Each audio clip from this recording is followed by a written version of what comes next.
ہندوستان اور خراسان یعنی موجودہ افغانستان کا ذکر۔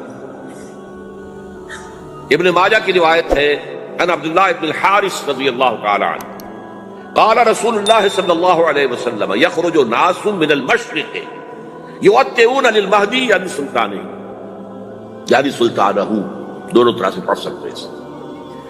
حضرت عبداللہ ابن حارث فرماتے ہیں رضی اللہ تعالی عنہ کہ حضور نے ارشاد فرمایا مشرق کی طرف سے وہ فوجیں نکلیں گی، لوگ آئیں گے جو عرب میں مہدی کی حکومت قائم کریں۔ یہ مہدی کون ہوں گے اس کا ذکر میں ذرا بعد میں کروں گا، لیکن نوٹ کر لیجئے کہ مہدی سے پہلے لازماً کسی مشرقی علاقے کے اندر وہ نظام قائم ہو چکے گا، تب وہاں سے فوجیں آئیں گی نا۔ یہ مشرق کون سا ہے؟ عرب کے مشرق میں آپ چلیے، ایران بھی آ جائے گا، افغانستان بھی ہے، پاکستان بھی ہے، اور اگر اس سے اور توسیع دیں تو ہندوستان بھی ہے۔ یہ ہے عرب کا مشرق، اس سے فوجیں جائیں گی۔ اس کا کیا مطلب ہے کہ اس میں سے کسی جگہ پر نظام خلافت پہلے قائم ہو جائے گا تاکہ وہاں سے فوجیں جائیں گی جو جزیرہ نما عرب میں حضرت مہدی کی حکومت کو قائم کریں۔ اب دوسری حدیث سنیے، یہ سنن ابن ماجہ کی حدیث تھی جو میں نے آپ کو سنائی، آپ نے پڑھی۔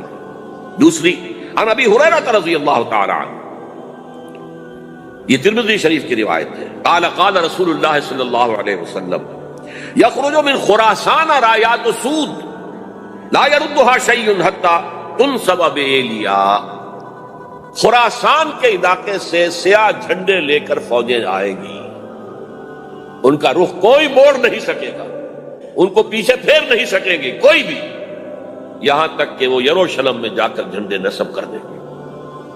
ایلیا حضور کے زمانے میں یروشلم کو کہتے ہیں۔ یہ یروشلم تھا جب حضرت سلیمان کی حکومت تھی اور یہاں پر معبد سلیمانی، ہیکل سلیمانی قائم ہوا، پھر یہ یروشلم بھی رہا ہے تاریخ میں، یہاں تک کہ سن 70 عیسوی میں جب ٹائٹس رومی جنرل نے اس کو گرایا، ختم کیا، سیکنڈ ٹیمپل گرا دیا اور یہاں سے یہودیوں کو کہا نکل جاؤ، یہاں سے کوئی یہودی باقی نہیں رہا، بالکل تہو بالا برباد کر دیا۔ اس کے کوئی 150 سال بعد ہیڈریان، رومن ایمپرر ہیڈریان، اس نے پھر دوبارہ آباد کیا اس شہر۔ 150 سال تک یہ بالکل بنجر اور بالکل غیر آباد پڑا۔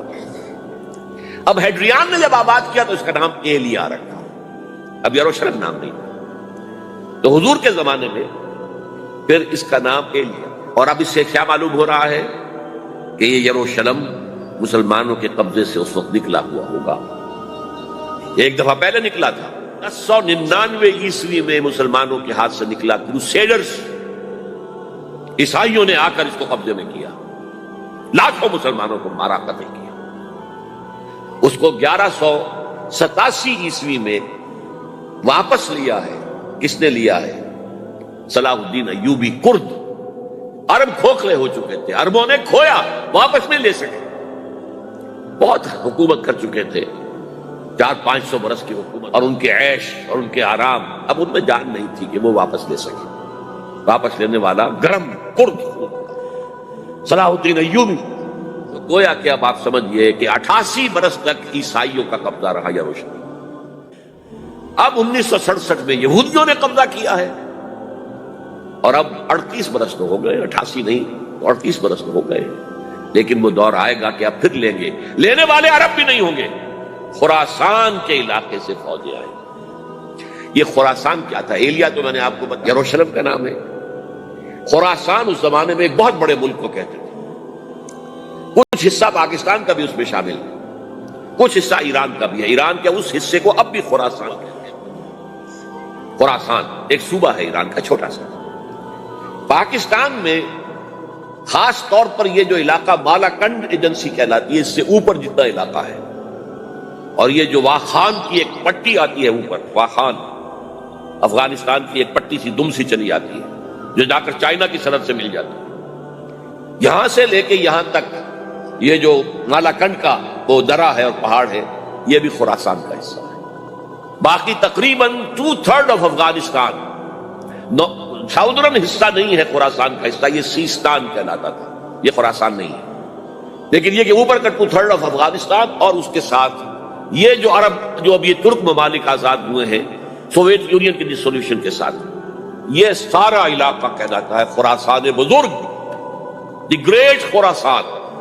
ایک مرتبہ ایک یہاں کا جو کونسلیٹ ایران کا وہ آئے تھے میرے پاس، ان کے ایک اہم آدمی، ان سے میں نے پوچھا خراسان، تو پہلے تو ان کا خراسان ہمارا ایک صوبہ، نہیں مجھے خراسان، او خراسان بزرگ، وہ جو دی گریٹر خراسان کی بات کر رہے ہیں وہ یہ تھا۔ پھر میں نے اور ذریعوں سے بھی تحقیق کی، پہلے خیال تھا کہ پورا افغانستان اس میں شامل ہے، لیکن اب معلوم ہوا کہ نہیں، یہ جو جنوبی حصہ ہے یہ سیستان کہلاتا تھا، کچھ بلوچستان کا حصہ اس میں شامل تھا اور کچھ یہ جنوبی حصہ افغانستان۔ یہاں سے فوجیں جائیں گی اور یہ فوجیں جا کر خراسان سے چل کر ایلیا پہنچیں گی، یروشلم پہنچیں گی اور اپنے جھنڈے گاڑیں۔ اس کا جو نتیجہ نکلتا ہے وہ آپ سمجھ لیجئے۔ اس میں بھی اب میں اس سیر ترجمان القرآن اقبال کا ایک شعر آپ کو سنا رہا ہوں۔ ایک تو انہوں نے جو اردو میں کہا تھا، میرے عرب کو آئی ٹھنڈی ہوا جہاں سے، میرا وطن وہی ہے، میرا وطن وہی۔ ٹھنڈی ہوا حضور کو آئی، مجھے ہندوستان کی طرف سے ٹھنڈی ہوا آ رہی ہے صلی اللہ علیہ وسلم۔ اس کا جو ہے حوالہ مجھے نہیں مل سکا ہے اب تک، لیکن لوگ مانتے ہیں کہ ہاں ہے، حدیث ہے، پڑھی ہے ہم نے، لیکن بتا نہیں پا رہے ہیں۔ اور ظاہر بات ہے کہ حدیث کا ذخیرہ اتنا وسیع ہے کہ اس میں سے تلاش کرنا آسان کام ہے، اور اقبال کو کافی علم تھا ان چیزوں کا، اس کو بغیر کسی بنیاد کے نہیں کہہ سکتا، میرے عرب کو آئی ٹھنڈی ہوا جہاں سے، میرا وطن وہی ہے، میرا وطن۔ لیکن اس سے بھی زیادہ جو بات ہے وہ علامہ اقبال کا ایک شعر ہے جس کے پہلے مصرعے میں تو حضرت مہدی کا ذکر ہے، وہ میں بعد میں اس کا ذکر کروں گا جب ان کا وقت آئے گا۔ خضر وقت از خلوت دشت حجاز آید برون، خضر وقت، وقت کا خضر، میرے نزدیک وقت کا مجدد حضرت مہدی، وہ خلوت حجاز سے باہر آئیں گے۔ خضر وقت از خلوت دشت حجاز آید بروں، کارواں زی وادی دور و دراز آید بروں، کارواں اس وادی دور و دراز سے چلے گا۔ یہ وادی دور و دراز کون سی ہے؟ وادی سندھ۔ وادی سندھ کا تصور پتہ نہیں آپ کو کیا ہے، آپ کو معلوم ہونا چاہیے کہ وادی سندھ، یہ سارے ٹریبیوٹس جو آ رہے ہیں جو وادی اس دریائے سندھ میں مل رہے ہیں، جیسے ایک درخت ہوتا ہے اور اس کی شاخیں ہیں، وہ تو درخت کے تنے سے نکلی ہیں۔ ایک یہ کہ ٹریبیوٹریز ہوتی ہیں، چھوٹے چھوٹے دریا ہوتے ہیں، وہ ملتے ہیں تو ایک بڑا دریا بنتا ہے۔ یہ ٹریبیوٹریز مشرق سے بھی آ رہی ہیں سندھ میں اور مغرب سے بھی آ رہی ہیں۔ افغانستان کا جو مشرقی حصہ اسی وادی سندھ کے اندر ہے، اور یہ موجودہ پاکستان، بلکہ اس میں سے کچھ حصہ جو ہم چھوڑ چکے ہیں، ہم سے نکل گیا دریائے ستلج تک، یہ اس وادی سندھ کا حصہ ہے۔ کہاں آ رہا ہے ستلج؟ سندھ میں، اور بیاس تو ستلج میں پہلے ہی آ گیا، راوی آ گیا، چناب آ گیا، جہلم آ گیا، سب سندھ میں پہنچ گئے، پٹن کوٹ میں سے پہنچ گئے، نہیں پہنچ گئے۔ اوپر سے یہ دریائے سوات آ رہا ہے، یہ دریائے دیر آ رہا ہے، یہ دریا فلاں آ رہا ہے، یہ دریا فلاں آ رہا ہے، سب دریائے کابل میں ہو کر کہاں پہنچے؟ سندھ میں۔ اوپر سے دریائے ہنزا آ رہا ہے، دریائے گلگت آ رہا ہے، کہاں آ کر گرے؟ سندھ میں۔ پھر یہ جو دریا آ رہے ہیں جو ہمارے جو ہے درائے گومل سے چلا آ رہا ہے، کوچی چلا آ رہا ہے، کہاں جاتے؟ سندھ میں۔ یہ پوری وادی ہے، یہ افغانستان کا مشرقی حصہ جو پختون ہے، 100% پختون، وہ در حقیقت وادی سندھ کے اندر ہے۔ یہ دو طرف سے وادی سندھ۔ کارواں زی سے مراد ازیں، کارواں ازیں وادی دور و دراز آیت برو، فوجیں یہاں سے جائیں گی حضرت مہدی کی حکومت قائم کرنے کے لیے۔ خضر وقت از خلوت دشت حجاز آیت برو، کارواں زی وادی دور و دراز آیت برو۔ یہ ہے اس سیر کا۔ حالانکہ یہی شخص ہے جو اپنے خطبات کے اندر نفی بھی کرتا ہے کہ یہ مہدی اور وہ یہ سب تصورات جو ہیں یہ کوئی صحیح نہیں ہے، اور یہ پرانی کوئی روایات چلی آ رہی تھی، ہر مذہب میں تصور ہے، اس طرح کی بات کہی ہے۔ جب عقل سے بات کرتا تھا اس میں ٹھوکریں کھاتا تھا، جب دل سے اس کے یہ سیلاب کے مانند چشمہ ابھرتا تھا دل سے اس کی شاعری کا، اس میں ہوتے تھے وہ حقائق کہ جو ابدی، اس پر جو اشفاق صاحب ہوتے تھے ہمارے ہاں، اشفاق احمد ادیب، ڈرامہ نگار تلقین شاہ، انہوں نے بڑی پیاری بات کہی تھی، اگرچہ ان کا مذاق اڑایا تھا روزنامہ نوائے وقت نے، بات بڑی پیاری تھی۔ اقبال ایک دن کا اقبال تھا، ایک رات کا اقبال تھا۔ دن کا اقبال فلسفی تھا، وہ اپنی عقل سے غور و فکر کرتا تھا، اس کا حاصل جو ہے وہ لیکچرز، خطبات، ان میں بہت سی باتوں پر علماء کو شدید اعتراض ہے۔ ایک رات کا اقبال تھا، اسے الہام ہوتا تھا، سیلاب آتا تھا شاعری کا، اور وہ اقبال جو ہے اصل اقبال ہے۔ اور اس کو کہا اقبال نے خود، ڈاکٹر یوئنگ ہوتے تھے جو پرنسپل تھے ایف سی کالج کے، ان کے نام سے یوئنگ ہال اب بھی موجود ہے نیلا گنبد چوک میں، ایک ہاسٹل بنایا تھا انہوں نے، یوئنگ ہال۔ ایک دعوت میں سب جمع تھے، ڈاکٹر یوئنگ بھی تھے، علامہ بھی تھے۔ یوئنگ نے بڑا تیکھا وار کیا کہ ڈاکٹر اقبال، ہم نے سنا ہے کہ آپ جیسا آدمی بھی وربل ریولیشن کا قائل ہے۔ پہلے مسئلہ سمجھ لیجئے ورنہ واقعہ سمجھ نہیں آیا تھا۔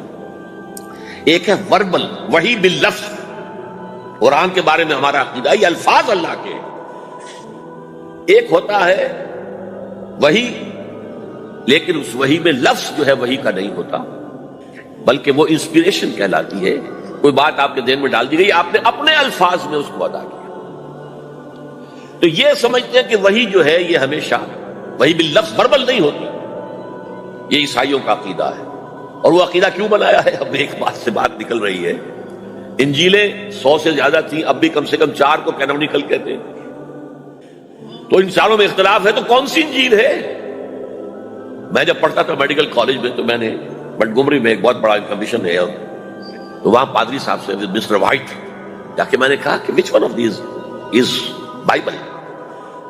اب جواب آپ سنیے، ذہانت کا شاہکار ہے، none of them is Bible، Bible is in them، ان میں سے کوئی بائبل نہیں ہے، بائبل ان کے اندر ہے۔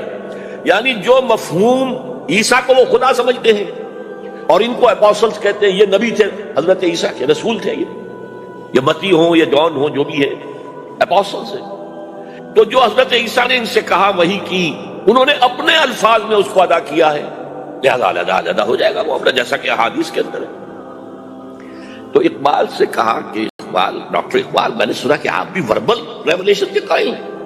کہ بالکل، اور مجھے تو ذاتی تجربہ ہے، مجھ پر جو شعر اترتا ہے وہ الفاظ میں ڈھلا ہوا ہوتا ہے، میں تبدیلی کرنا چاہوں تو نہیں کر سکتا۔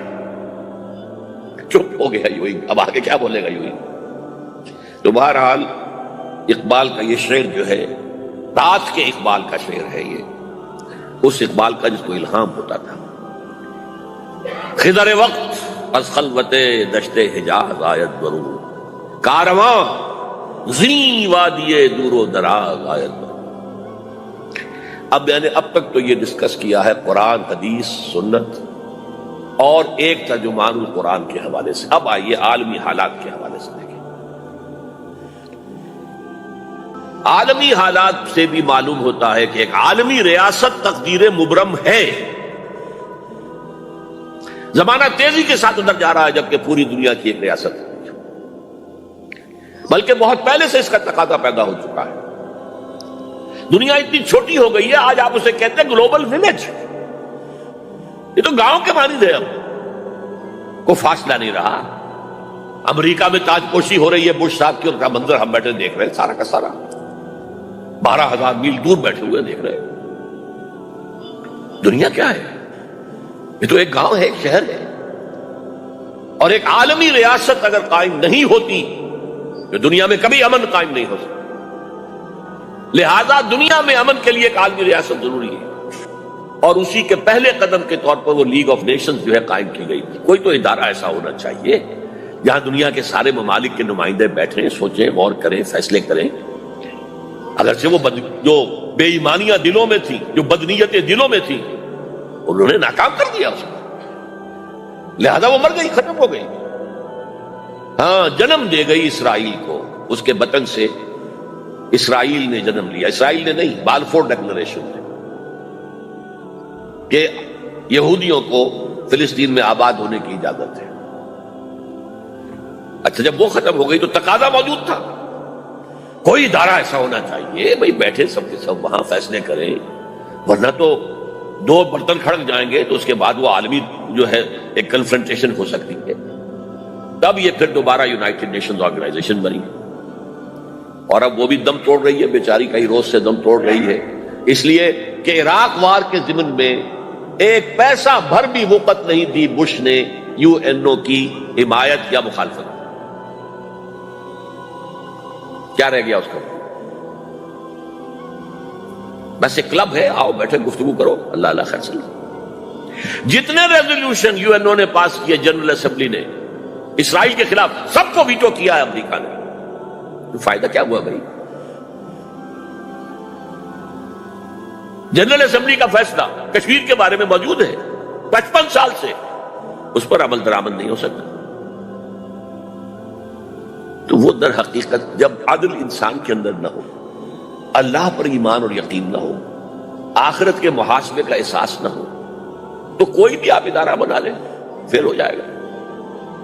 ایک زمانے میں، وہ بھی میرے زمانہ طالب علمی کا ہے، جمعیت طلبہ والے جو ہے کراچی سے نکالا کرتے تھے اسٹوڈنٹس وائس، ایک انگریزی ہفت روزہ، اس میں لکھا تھا یو این او کا مطلب ہے یونائٹڈ نیشنز آرگنائزیشن نہیں، انٹائڈ نیشنز آرگنائزیشن، جو بندھی ہوئی نہیں ہے آپس میں. یہ نیشنز جو ہیں ان کا کوئی آپس میں تعلق نہیں ہے، ان کی آرگنائزیشن انٹائڈ، یونائٹڈ کی بجائے. اور آج اس کا منظر سامنے آ چکا ہے. لیکن تقدیر مبرم ہے، The march of history cannot be stopped. چاہے نیو ورلڈ آرڈر آئے، چاہے جسٹ ورلڈ آرڈر آئے، آئے گا ورلڈ آرڈر، جس میں کوئی شک نہیں ہے. گلوبلائزیشن ہو رہی ہے، ٹرپس کا معاہدہ ہو رہا ہے. یہ سارا جو ہے کدھر ہم سفر کر رہے ہیں، کدھر جا رہے ہیں؟ Towards a world state. اس عالمی ریاست کے قائم ہونے میں کمپیٹیٹرز کون کون ہیں؟ کون اپنا نظام قائم کرنا چاہتا ہے؟ اس کے لیے اقبال کے دو شعر. دنیا کو ہے پھر مارکہ روح و بدن پیش، مارکہ روح و بدن، روحانیت اور میٹیریلزم.